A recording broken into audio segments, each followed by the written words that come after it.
Good morning. Today I'm trying to compose some short musical phrases that are based on the Romanesca.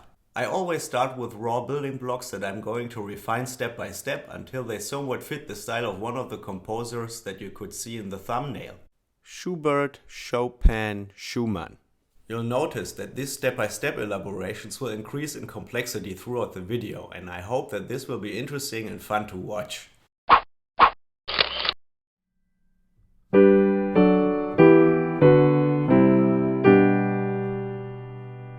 Now I'm gonna put the chords to the left hand.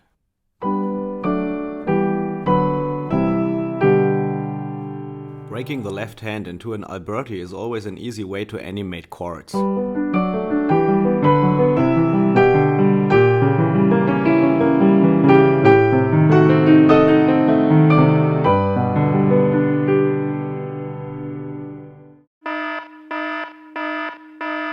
That's nice, but not quite Schubert-like and kinda arbitrary, so I'm trying to create a rather theme-like phrasing. And what I'm gonna do is to attach two similar ending phrases that differ in strength of the cadence, because that's a feature that reappears frequently in Schubert's music.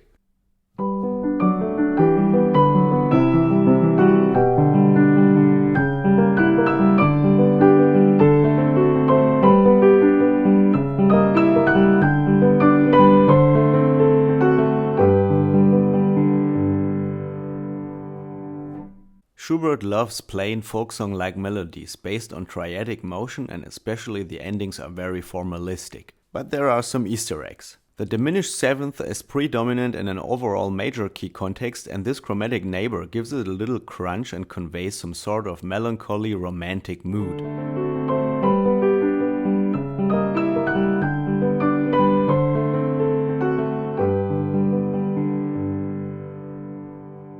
The Romanesca sounds pretty good in minor as well, and in this one I will intensify the second closing phrase by using a minor key precadential standard device that's a designated Schubertian signifier.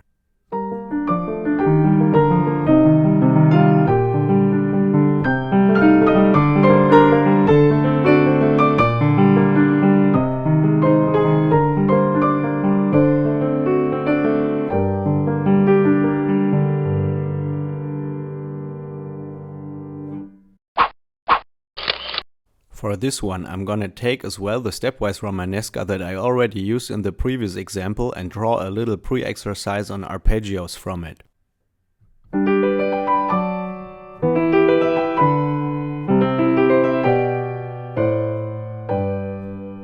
Plus left hand accompaniment and simple cadence.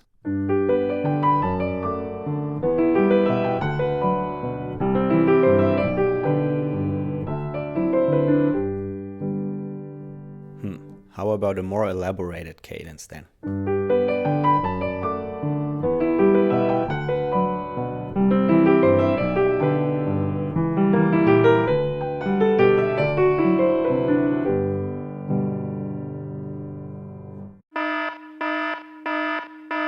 That's just not Chopin-esque enough. I'm still not pleased, and that is surely for some reason. Chopin probably wouldn't put three identical sequential modules like this in a row, as this is way too schematic. So I'm going to break up the sequential monotony by integrating secondary dominance to the schema and concealing the sequential aspect a little bit.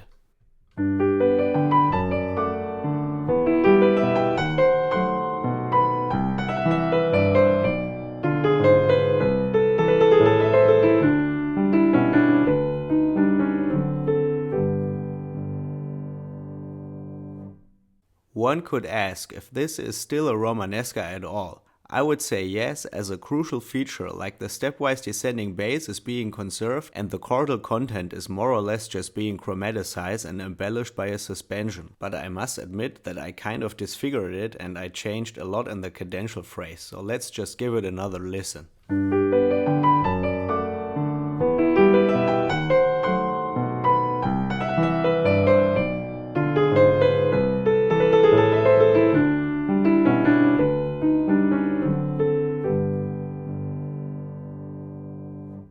How did you like it then? Okay, next. Alright. My basic building block.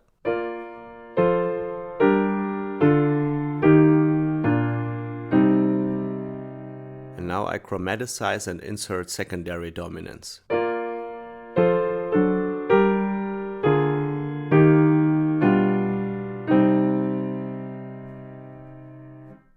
The overall texture that I want to apply to this progression will be taken from an original piece by Schumann. I give you a little impression of its sound.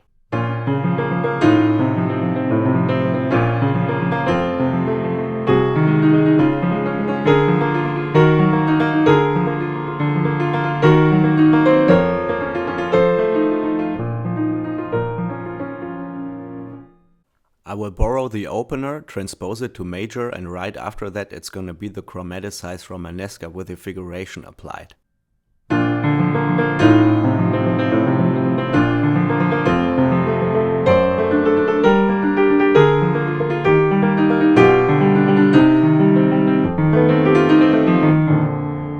Sorry for bad emergency cadence.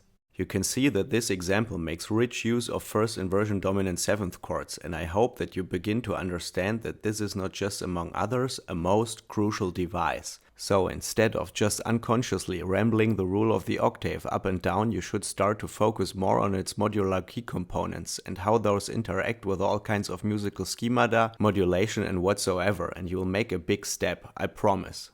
Anyway, let's listen to the example again, and after that I try to apply some further refinement.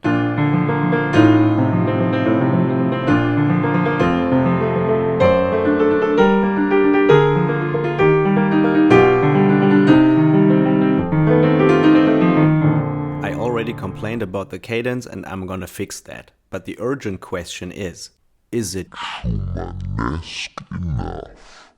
Exactly. So I'm gonna put in some more intricacies. The first one is to replace the 6-5 chords by diminished 7th chords. The second one is to apply 4-3 suspensions to the resolutions. And because I messed up the cadence in the previous example, I'm gonna make it extra rich. The chords first.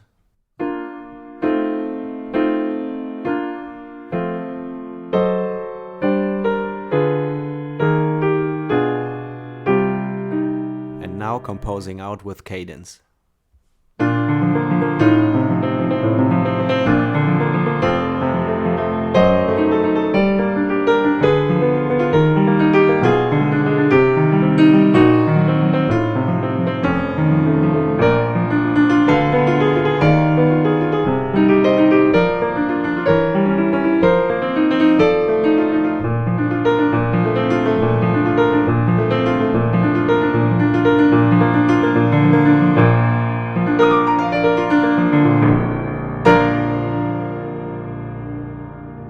Some of you may have noticed that the resolution of the suspensions brings in a new conflicting rhythmic level to the overall triplet feel, which can be seen as a little hemiola that creates a certain rhythmical unrest. And manipulations of that kind are a thing that you actually can witness in many Schumann pieces. You may think that this is already Schumannesque enough, but there's still more space for Schumannization.